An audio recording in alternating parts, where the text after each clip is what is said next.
read to you something written by a famous old patriarch of the Christian church, called a church father, Saint Ignatius.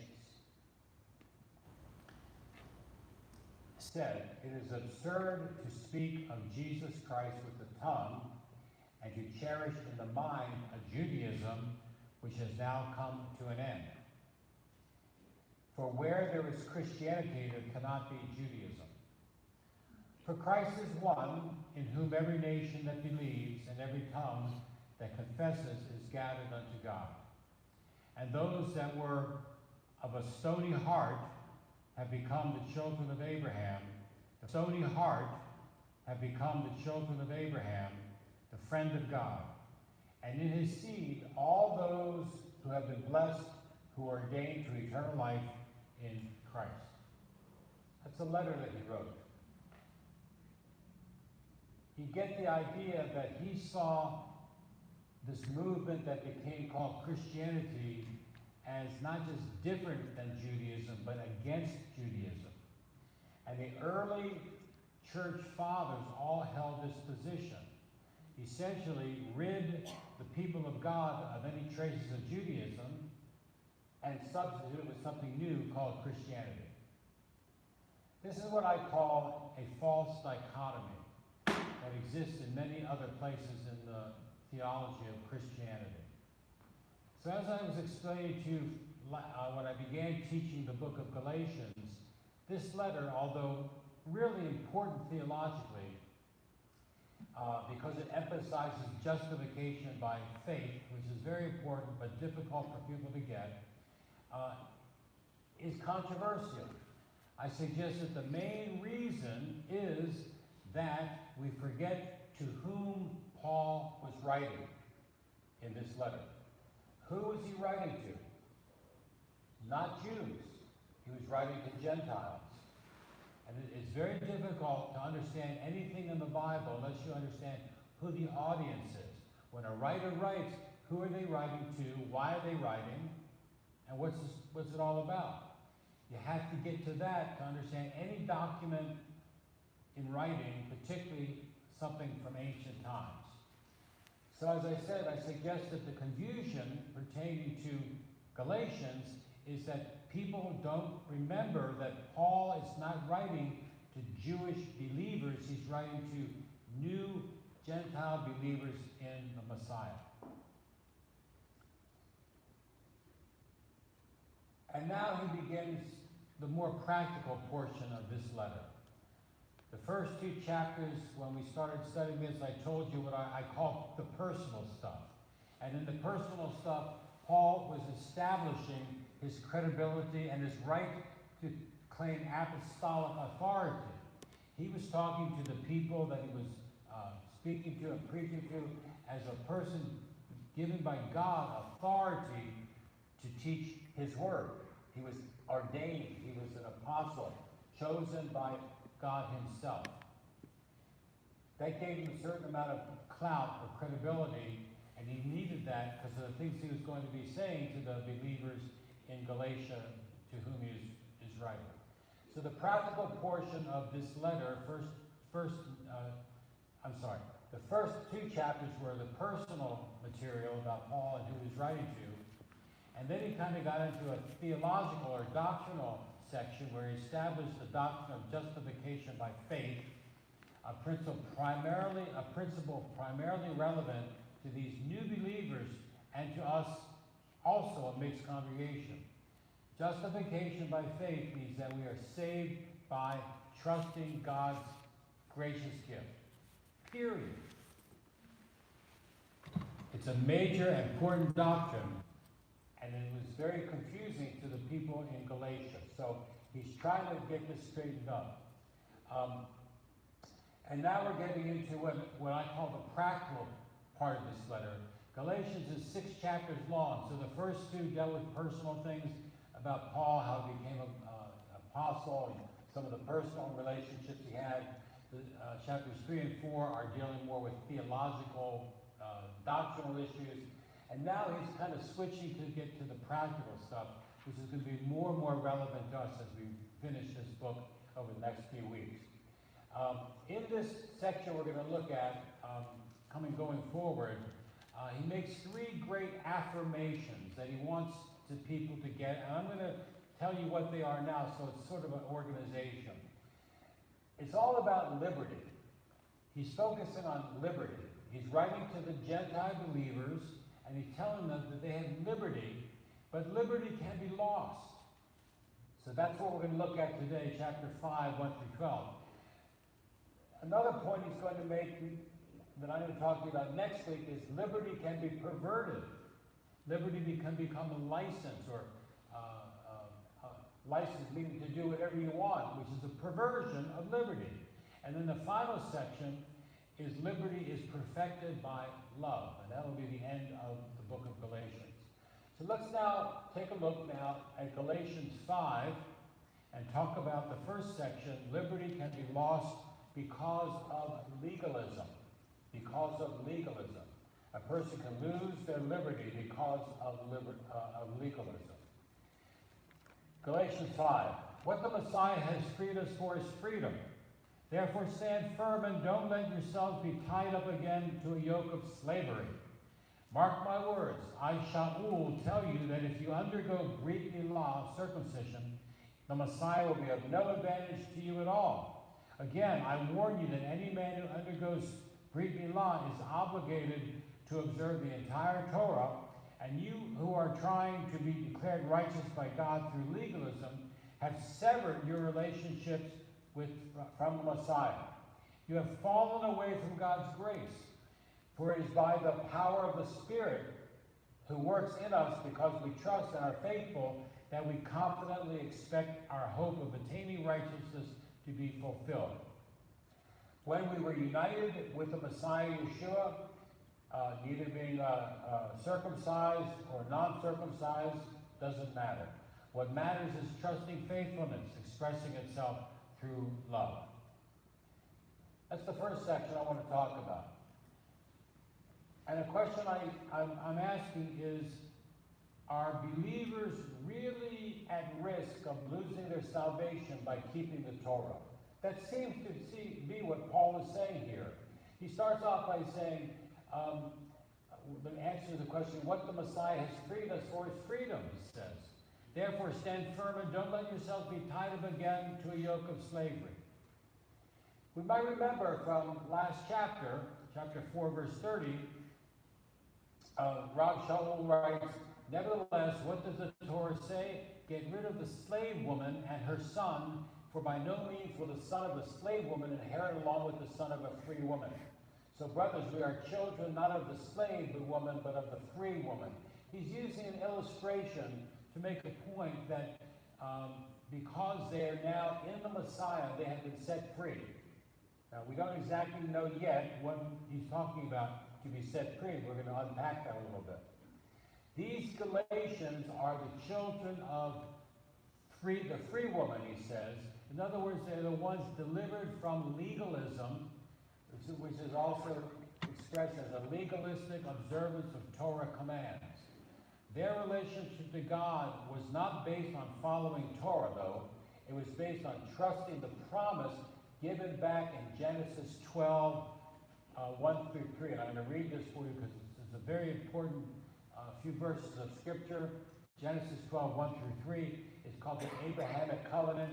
It's the seed promise of the rest of the entire Bible. The rest of the Bible unpacks these verses. It unfolds these verses. Let me read it to you. Now Adonai said to Avram, get yourself out of your country, away from your kinsmen and away from your father's house, and go to the land that I will show you. And I will make of you a great nation, and I will bless you. And I will make your name great, and you are to be a blessing. I will bless those who bless you, and anyone who curses you I will curse. And by you all the families of the earth will be blessed. Jewish families, Gentile families.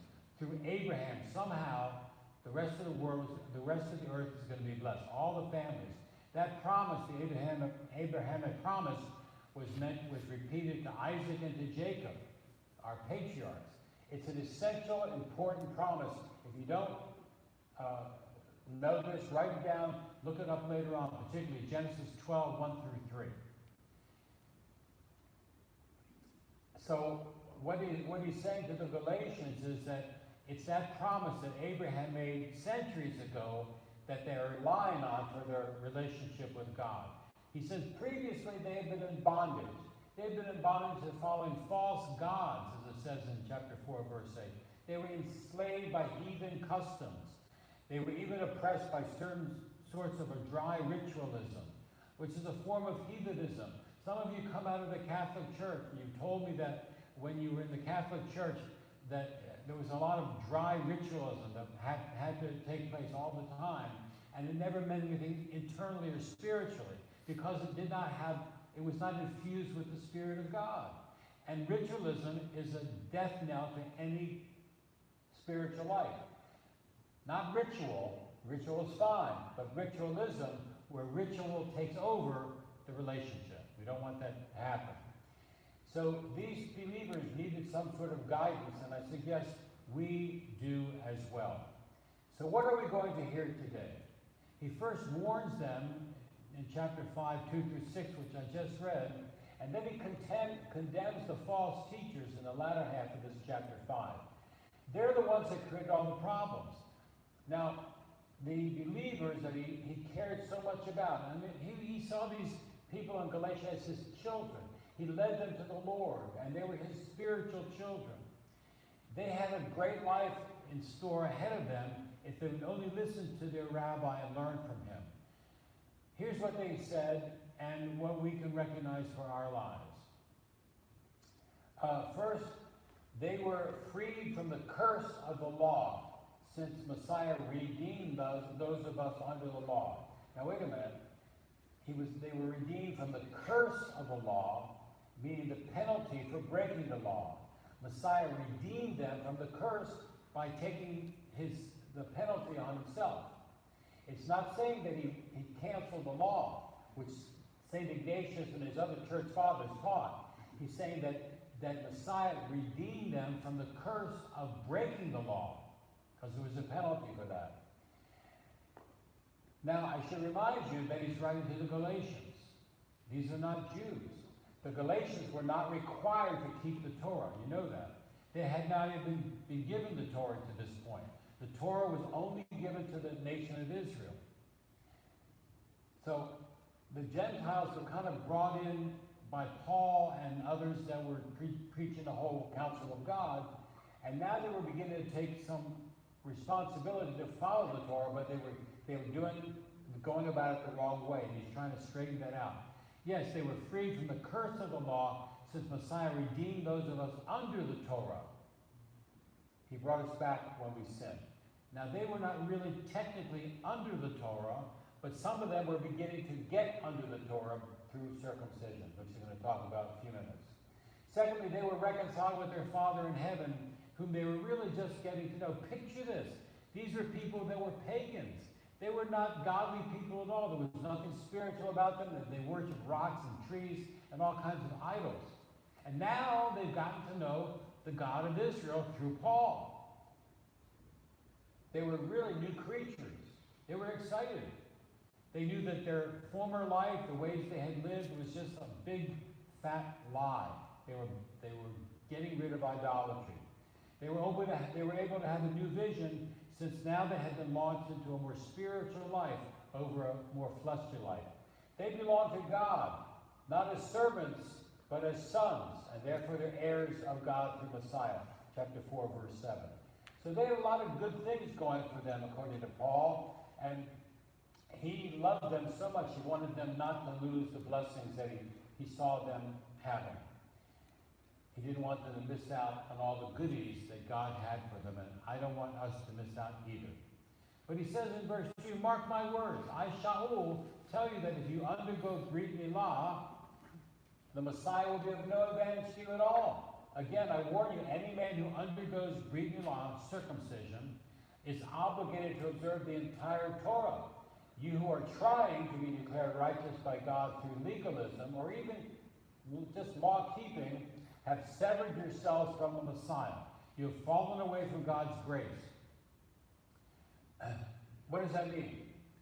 They had started losing track of their relationship with God being based only on His grace and mercy extended to them through Messiah. They were beginning to try to figure it out on their own and earn their salvation through works righteousness. But he goes on, he says, but it's the power of the Spirit who works in us because we trust and are faithful, that we confidently expect our hope of attaining righteousness to be fulfilled. When we are united with Messiah Yeshua, neither being circumcised nor being uncircumcised matters. What matters is trusting faithfulness expressing itself through love. Verse 2 through 6. Paul saw salvation as both participation and anticipation. And back in chapter 3, verse 27, you might remember he said, I have been immersed into the Messiah, and I've been clothed with the Messiah. That sounds fine. But Shaul is now concerned that the people will not get what their relationship to Torah should be. Nothing new under the sun, says King Solomon. People struggle with this issue to this very day. It wasn't just the church fathers. Let me tell you what's happening today.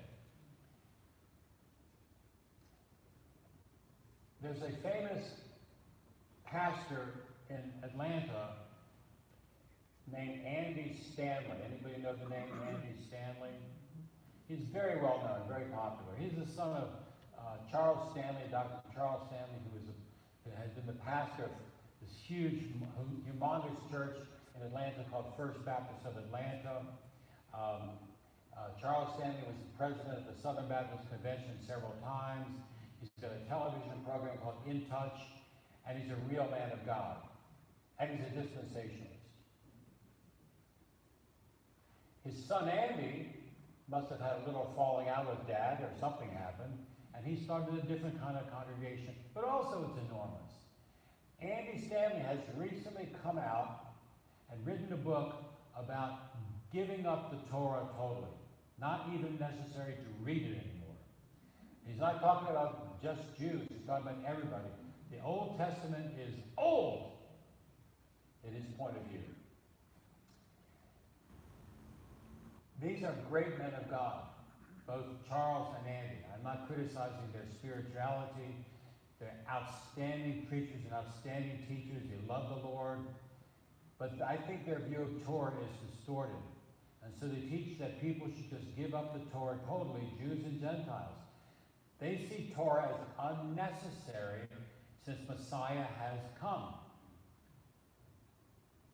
They see Torah as unnecessary since now Messiah has come.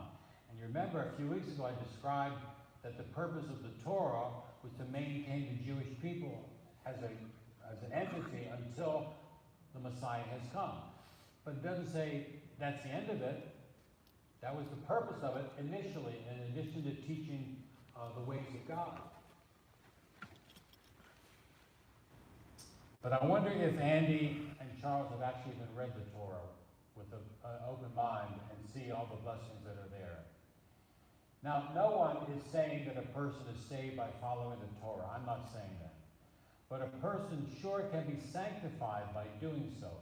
When a person follows the ways of Hashem, he is in essence being sanctified. He's being set apart. He's been made holy, as in set apart. It doesn't mean you're perfect, but you're set apart. You've entered a new world, and following the Torah helps accomplish that.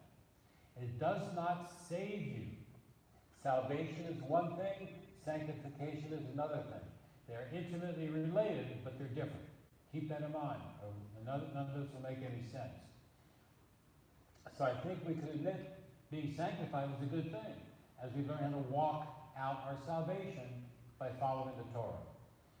So verse 6 sums it up. When we are united with the Messiah Yeshua, neither being circumcised nor being uncircumcised matters. What matters is trusting faithfulness expressing itself through love.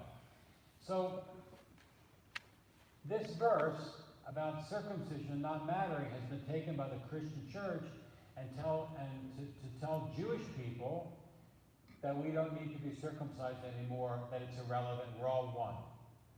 A blending of the peoples, which is a great idea in some sense, but circumcision was the initiation ceremony or initiation rite into the practice of Judaism, and the parents of an 8-year-old boy were responsible to see that he was circumcised so that he could enter the covenant that Moses brought forth.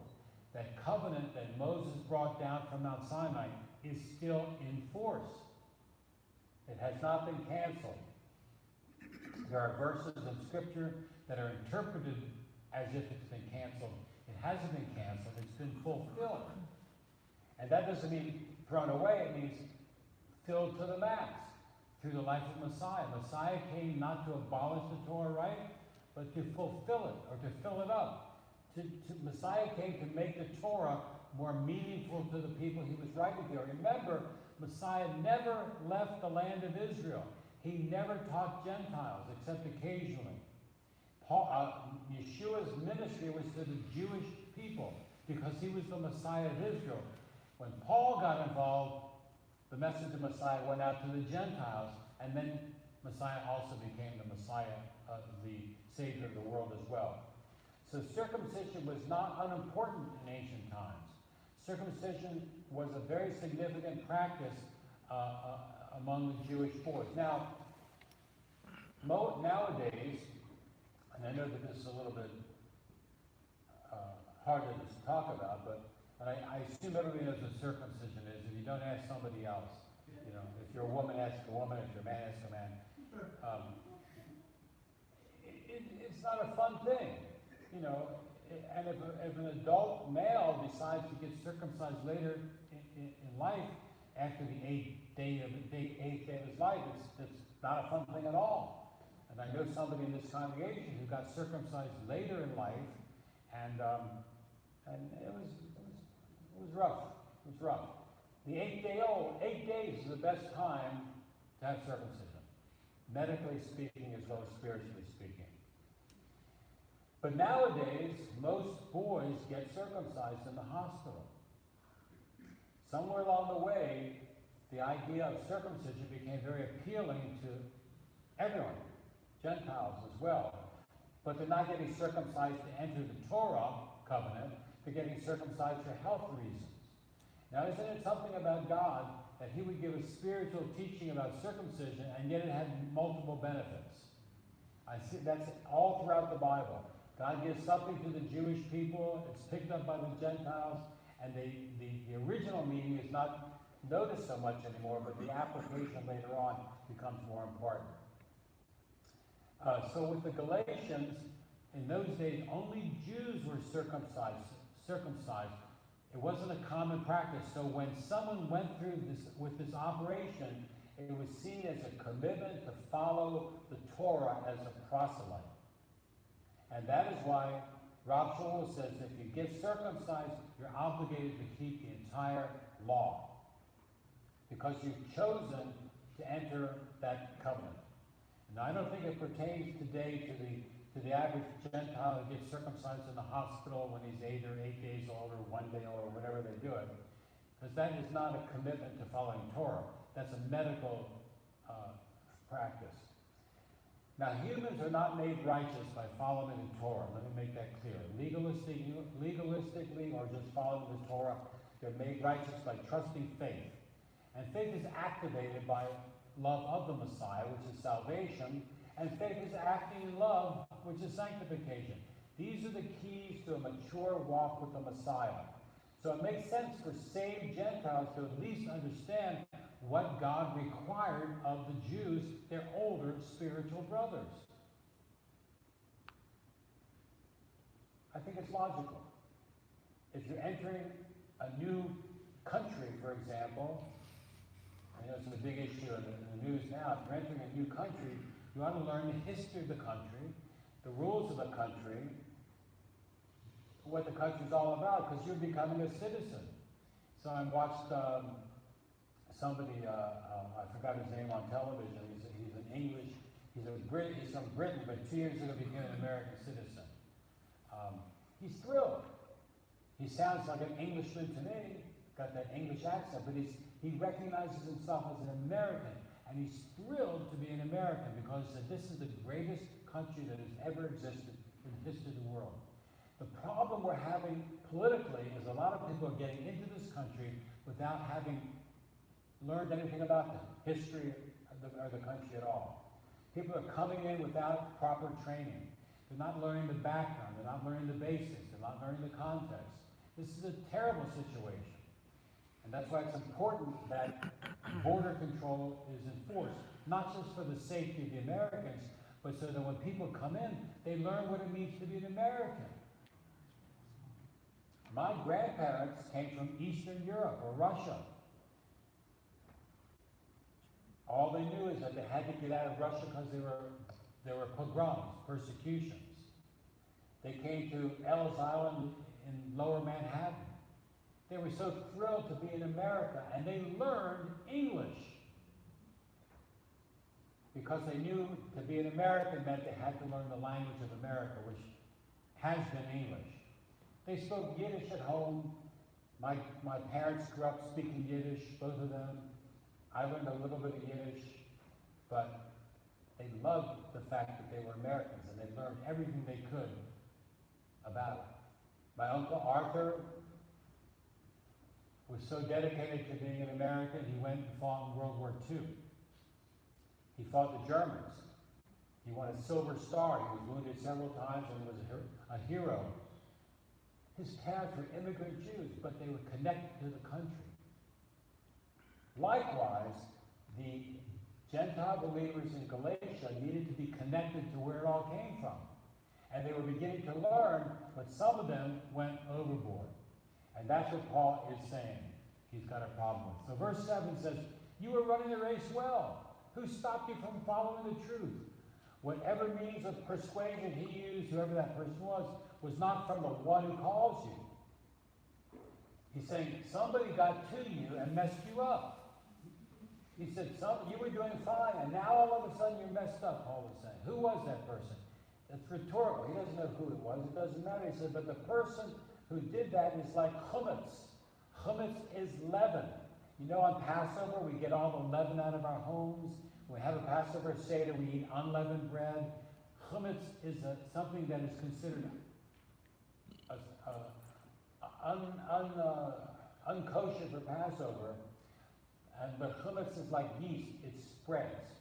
When you put a little bit of yeast in a piece of bread, you get a big loaf of bread, right? Isn't that right? Anybody bake here? I don't. I think that's what happens, right? You put a little bit of cubic, like a Fleischmann's yeast, a little square. You put that in a loaf, a little bit of dough. Next you go, wow. That's what chametz does. That's what sin does. So he's saying it only takes a little bit of chametz to leaven the whole batch of dough, right? A little bit of leaven. So he says, I am confident that since you are united with the Lord, you will take no other view, and I am confident that the one who has been disturbing you, whoever he may be, will have to bear his punishment. Whoever it was that was talking to these new Galatian believers, and now that they're saved, they got to keep the law to be super saved. Paul says, going to be punished. Paul is really perturbed that his Talmidim, his children of the Lord, are being taught that after their salvation experience, they now have to follow the Torah as an extra measure of salvation. That teaching itself could cause a person to risk their salvation if it is even possible to lose. To attack the written Torah is not far from attacking the living Torah, Yeshua. This is called antinomianism and was taught by all the so-called church fathers and even church leaders to this day, but they're really missing Paul. They don't get that Paul was never anti-Torah. He was saying that the Torah is not going to ever give you salvation. Torah is for sanctification. How many times have I said that in the last 2 weeks? You've heard that many times. That's what Paul is saying. Torah is not for salvation. It's from salvation. It's followed as a result of salvation, not to accomplish salvation. Salvation is a free gift from God. We have to accept it and appropriate it in our lives, and then it's we're free. We're free because God has taken care of all of our sins. Paul was not teaching against the Torah, But these troublemakers were teaching these innocent believers that they had to now follow the Torah in order to be really saved. That in and of itself could cause people to walk away from the Lord, which is what he was mostly concerned about. The free gift that they had received was now wrapped up in legalistic practices that were not even really from the Torah in many instances. Some were just overdoing it and teaching that the traditions surrounding the Torah had to be kept as well as the Torah itself. Let me explain. If you remember back to about 500 or 600 before the Common Era, BCE, you remember the Jewish people went into captivity by the Babylonians? The Babylonians came, destroyed the city, took the people captive for 70 years. It's not just a coincidence that it was 70 years. According to the scriptures, the Jewish people had stopped allowing the Sabbath to come to Israel, the land, for 490 years. In other words, God had told the people, let the land lay fallow every Shemitah year, every 7th year. It's good for the land, but it was also good for the people. But the people did not follow God. They didn't have enough faith to believe to do that. So they didn't let the land lay fallow. God said, I'm going to show you something. Now you're going to let the land lay fallow for 7 years in a row. Not only will it lay fallow, you won't even be in the land. So when the Jewish people did not follow God's teachings, there was always a price to pay. And the rabbis, having known all about this, decided what they would do is to put a hedge around the law to protect the law from being broken. So they added on external traditions, not the Torah itself, but external teachings around the Torah to kind of prevent anybody from getting into the center and breaking a law of the Torah. They did not want to see the people suffer again. So Orthodox Jews to this day spend a lot of time studying the Talmud. The Talmud is the codified writings of the rabbis of old that are in many ways superior in their minds to the Torah itself. So whenever you're talking to an Orthodox Jew about Yeshua and you quote the Torah, they may or may not be seeing it the same way you do. I love that Rabbi Foreman, who is an Orthodox Jew, sees the Torah the same way we do. But a lot of Orthodox Jews don't, because they have buried the Torah underneath the Talmud. It doesn't mean the Talmud is bad, but it means the Torah is good, and people have to learn what the Torah says. There's nothing wrong with the teachings of the Talmud, except when they're being taught as necessary for salvation. So Paul uses this very derogatory word, chametz, to describe the teaching of these people. Their leaven was dangerous and could cause lots of problems. So he wraps up this section. He says, as for me, brothers, verse 11, if I am still preaching that circumcision is necessary, why am I being persecuted? If that were the case, my preaching about the execution stake or the cross would cause no offense whatsoever. In other words, he says, Paul's saying, I'm not teaching that circumcision is necessary. He's talking to people who have picked up and overdone the Torah. And this is the problem I see in our community nowadays. A lot of Jewish believers, Messianic Jews, overdo it. I'm not saying that they should be rejected, shunned, or punished for doing it, but they have to remember, God doesn't want us to be overdo things. He wants us to be balanced. We have to remember the number one thing in our lives is our salvation. Our sanctification is a process. It takes a while. And if we do things that help us to walk more closely to the Lord, wonderful. But that's why Rav Shula says, as for me, brothers, if I'm still preaching the circumcision is necessary, why am I being persecuted? Obviously, he wasn't preaching that anymore. So he says in verse 12, and this is a shocker of a verse, but this is typical Paul. I wish those people who've been bothering you, these are the zealous new converts to Christianity that adopted the whole Torah for their lives and are overdoing it. He says, I wish the people who are bothering you would go the whole way and castrate themselves. This is Paul. He did not mince words. They were focusing on getting circumcised. He said, that's not even enough. Castrate yourself. That's not a teaching. That's sarcasm. Got to get that. I don't. Never mind. His argument is that he's not preaching circumcision, or perhaps he would have been more accepted by the troublemakers, those who were teaching Torah observance for salvation. Paul would have been popular with them had he stood with them and preached this way, but he was committed to proclaiming Messiah's sacrifice on the execution stake, on the tree, on the cross only. He was trying to get his folks to not lose the race by taking a detour, but to keep focusing on the center of their faith, which was Yeshua. Just to wrap up, I think this situation was going on in the book of Revelation. Revelation chapter 2 speaks of 7 Messianic communities in Asia Minor, which is where Paul was. And he says to those in Smyrna, I know how you are suffering, and I know the insults of those who call themselves Jews but aren't. On the contrary, they are a synagogue of the devil. Maybe he's talking about these people who are zealots of the Torah. They're not born Jewish, but they're zealots of the Torah. They're heaping on the new believers all kinds of laws that they are expecting them to follow. Not just the Torah, but all the traditions as well. So John here gets this revelation from Messiah. I know you are suffering, and I know the insults of those who call themselves Jews but aren't. On the contrary, they're a synagogue of the adversary.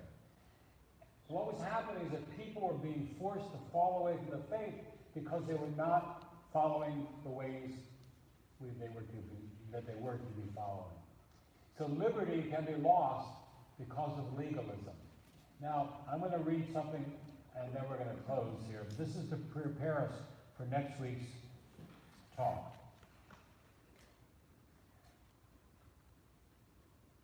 If the God-fearing Gentile believers are not required to become Jewish, what are they required to do? Many of you are not Jewish. This pertains to you. The Gentile believers might come to the conclusion that since they do not need to be Jewish or come under the Torah, they do not need to obey the Torah at all. They might misuse this freedom. Freedom from the requirement to become Jewish is not freedom to sin.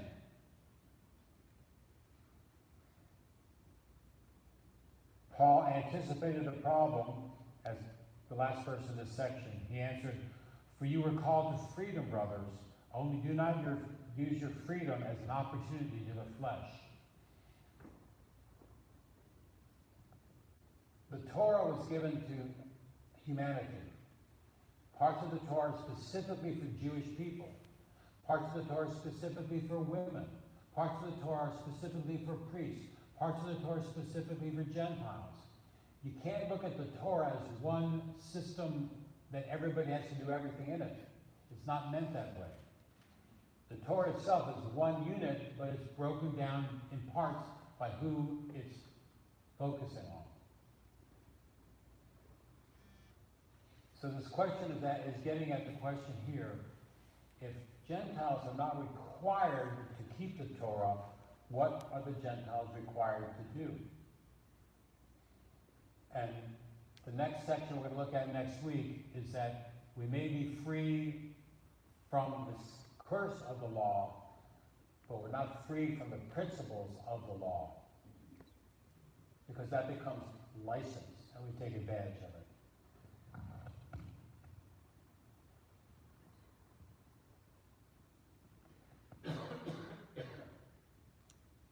Just remember, liberty can be lost because of legalism.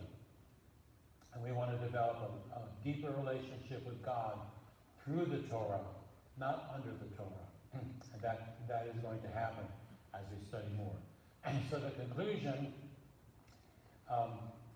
I asked at the beginning of this talk, are believers really at risk if they follow the Torah? My answer is yes and no.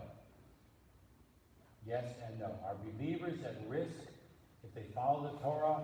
Yes and no. I'm going to unpack that for you more next week, and we'll continue learning from Paul, the rabbi who wrote to the Galatian believers. Please stand now as we close our service with a layman.